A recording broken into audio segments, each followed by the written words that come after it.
Cancer, it's your girl Jay, the High Priestess, back at it again with the general tarot reading for Cancer, Sun, Moon, and Rising for Sagittarius season 2022. There are some major bouts of nostalgia coming up for you guys. Hence the space buns, hence the Selena shirt. And I feel like there's some deep residual processing from Scorpio season that's going to be done in Sagittarius season. The season of I understand. Be sure to check out your Sun, Moon, and Rising. Them Scorpio season videos are going to be hitting different right now, so definitely check those out. Patreon gets everything first. Patreon.com/justjeverything. Over there we clarify every card. There's all kinds of astrological and just soul content over there, so join the Spirit Squad, as low as $8 a month. For free content, check out my Instasham at justj_everything, TikTok at justjeverything, and for other dope shit that I do, check out my website, justjeverything.com. All the links are in the description box below. For all of the astrological transits for Sagittarius season, be sure to check out the Sagittarius season astrology video. There's some info hidden in that one, so check it out. But Cancer,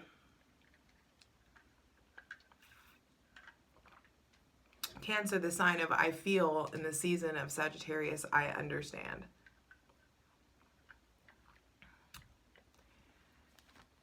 And these realizations that are coming in are may feel like waves hitting or bursts of heat, bursts of awareness, bursts of fire. Hydrate, light it if you got it, as we create a safe space for our benevolent ancestors, Mother God, Father God, Mother Earth, to bless us with the most useful, helpful, and divinely aligned messages for Cancer, Sun, Moon, and Rising for Sagittarius season 2022. We kick off Sagittarius season with the new moon in your sign on November 23rd. So just diving right in. That new moon, dark moon energy is definitely going to help you tap into some blind spots. But I also feel like there's this childlike joy and wonder and betterment and enjoyment that wants to come in Sagittarius season. So Cancer, your fluid and watery and emotive energy is already showing up. And I'm telling you, in Sagittarius season, there is this maturation, this growing up, this leveling up, this understanding of how special you are, understanding of your gifts. There's a fluidity to this season that I feel like is comforting to you. I feel like it is really good for y'all to be out of Scorpio season, and now is the time where you can kind of like dry out and start to process all of the, nuggets of wisdom that were provided in Scorpio season.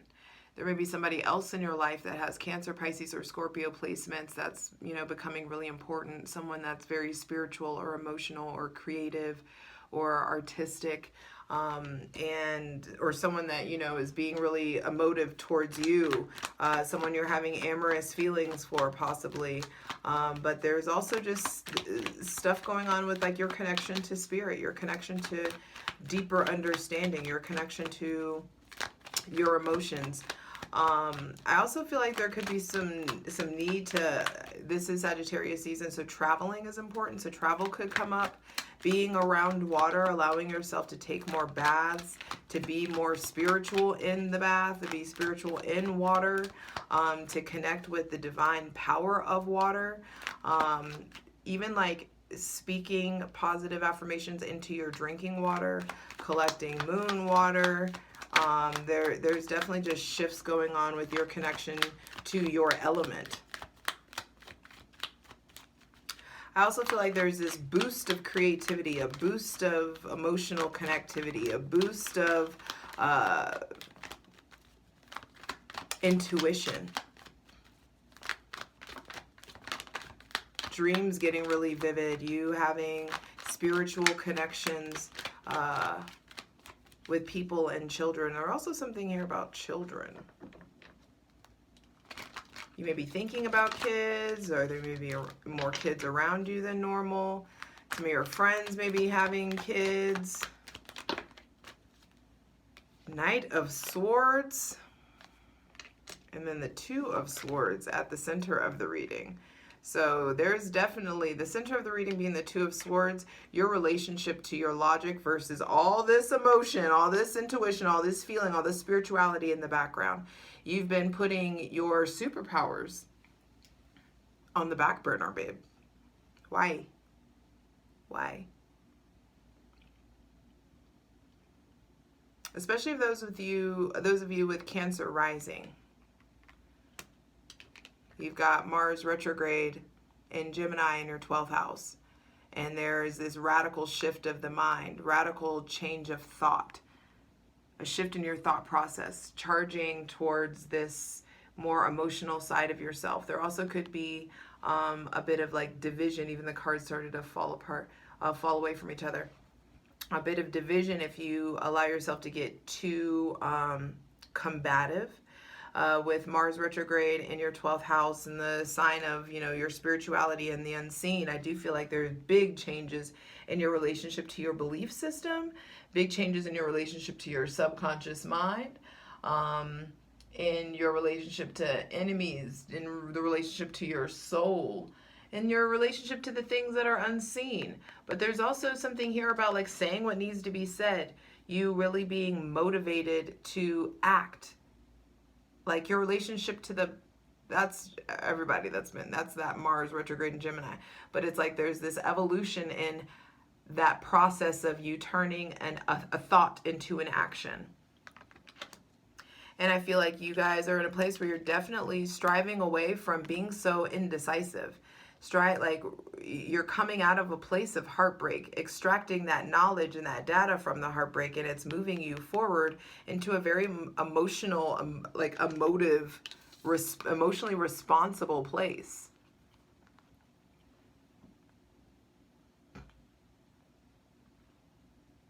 There also may be somebody with Gemini, Libra, or Aquarius placements that you're having like angst with or back and forth with, or you're healing a heartbreak or healing a disappointment possibly. You also just need to be careful of being argumentative, be careful of being sharp. Also be careful of leading with pain. Be careful of leading with logic. Be careful of letting your pain and your logic speak for you and make all your decisions for you. There is definitely something about residual heartbreak and pain that needs to be articulated. Words need to be put in that. And, words need to be put to these emotions and these feelings. Writing, dancing, singing.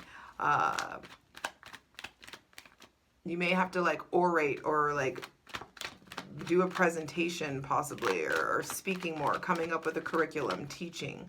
There's just some sort of like radical shift in how you're using your gifts. And with the center of the reading being the Two of Swords, no more willful blindness. The divine wants you to have a deeper understanding of your relationship to how guarded you have been. And understanding that this is not self-protection. This is not like, how are you going to stay safe doing this? There's something here about understanding that the swords that you're wielding, the mindset that you have, that your current program or your current setting on how you protect yourself, how you keep yourself safe, how you keep yourself guarded is outdated. And it's time to put your weapons down. It's time to surrender your current thought process, to acknowledge you don't know everything, to acknowledge that you may need help, or you want to feel more, you want access to more. I just heard the Deftones feel like more. There's just something about like wanting more, and the more that you're wanting is within you. You have to access the more within you so that you can attract more from your external experience. And so you can't attract more while being this defensive, while being this guarded, while being this closed off. You're not going to have the romantic experiences, the connectivity that you want while being this guarded. So it's time to look at this. How is this serving you? How is this current state of being? How is this current state of keeping yourself closed off? How is it really serving you?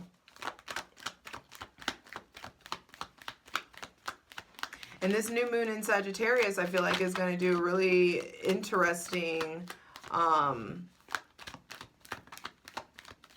interesting doozy on you about how,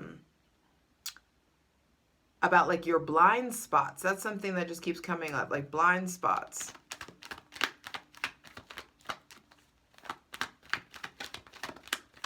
I think that's what I'm going to name the reading, blind spot. Hopefully I remember that. Hold on. I don't have any regular pens over here. Okay.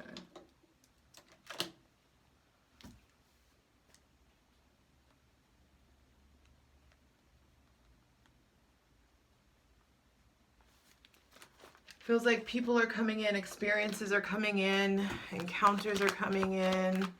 Someone with Gemini, Libra, Aquarius, Cancer, Pisces, or Scorpio placements is coming in or showing up and, or, you know, really making themselves known in your life and helping you see the things that you're not able to see. The divine is helping you,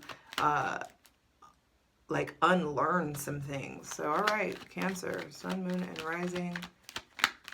For Sagittarius season 2022, 3 of Wands. And once you put the weapons down, once you're willing to see, you'll know that it's time to turn your back on this outdated source of protection.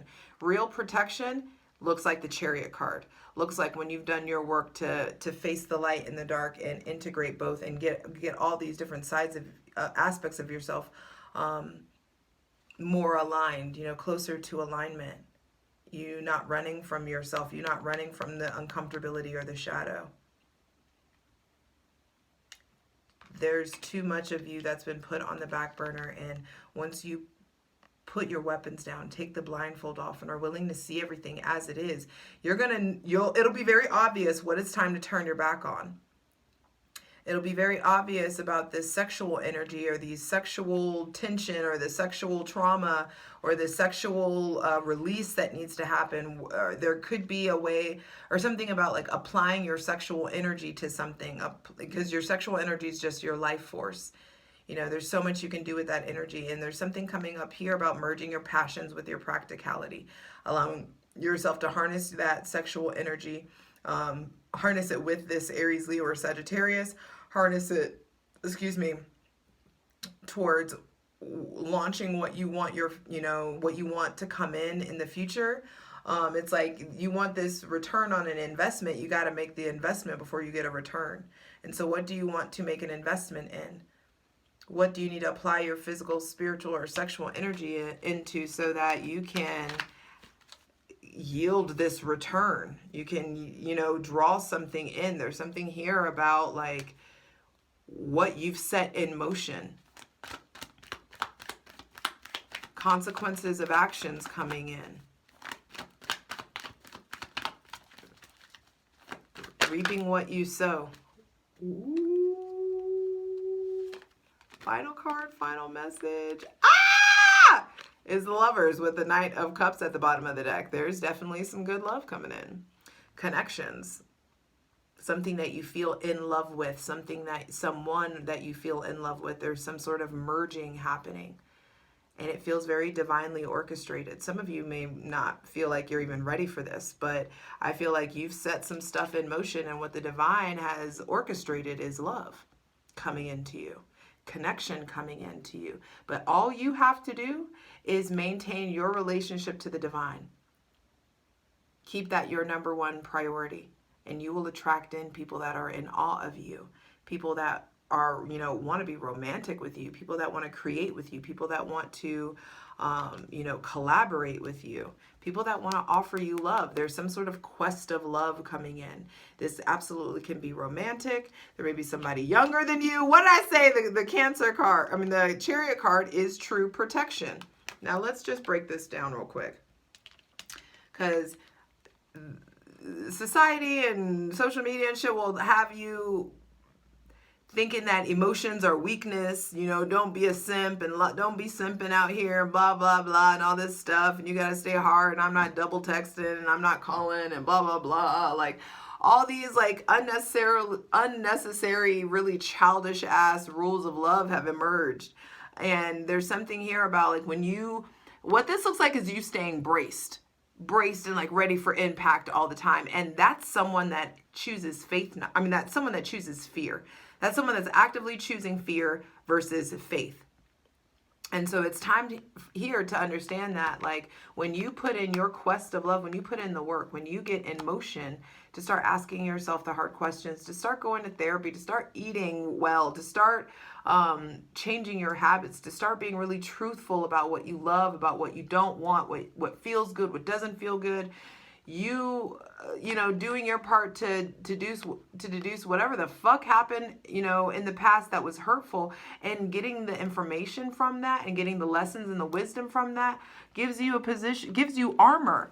There's actual armor that comes in here versus you having these like flimsy, these big ass swords that aren't dense, aren't substantial. It's like tinfoil swords versus you being like prepared and protected by the divine and getting to a point where you can just proceed through life and move forward through life with your chest, with your heart open, moving forward, divinely protected because you've done your part to learn about this dark, undiscovered side of yourself. And because you've done your part to really balance and tame the light, bright, shiny sides of yourself. And then you get to move forward. And move forward into a very like divinely orchestrated connection, relationship. There could be somebody with Gemini or Virgo placements, Aries, Leo, Sagittarius, Gemini or Virgo placements coming in, possibly Leo as well. I feel like there are these profound realizations, there's successful connection. These relationships that come in, I feel like are tied to financial success or tied to financial ideas. Mars retrograde in Gemini, the sun is setting. It looks gorgeous. It looks kind of like this color, like there's this peachy thing that's happening. It just feels like there's this beautiful connectivity. And so what needs to be sacrificed? What decisions need to be made? There's a crossroads of sorts coming through, especially before we enter into Capricorn season and get into winter. There's something here. We're deep in cuffing season at this point now, And so there is something here about emerging, about decisions being made, about effective communication, about using your words to express to the divine what you want, using your words to communicate with the people around you that you love what you want. The Queen of Cups, the Knight of Swords, the Knight of Cups at the bottom of the deck. So there's definitely people around, options around. There may be people who are trying to get at you, people who are trying to holler at you, and you may be really, really guarded or closed off. And I feel like the divine's really bringing in these warm encounters that are going to get you out of this very kind of cold, sterile, cerebral place and into a place where you're experiencing more joy, more fun, more passion, more aliveness. There's more like faith here for you to just like get out there and just be young, wild, and free, moving from this very subconscious, cold place into a place of warmth. So let's get into it. And I feel like your relationships, the company that you keep is really, really important, Cancer. So you can't be walking around life like this. You can't afford to be doing this. It's time to make decisions, and this is not the place to make decisions from. This is the place to make decisions from. When you're in a place where you're not afraid to be naked, not afraid to be vulnerable, not afraid to be seen. You make decisions when you're in that place of peace with the God of your understanding. Entering a place of peace within yourself so that you can experience that peace with another. Let's get into it. For the full version of the video, go to Patreon.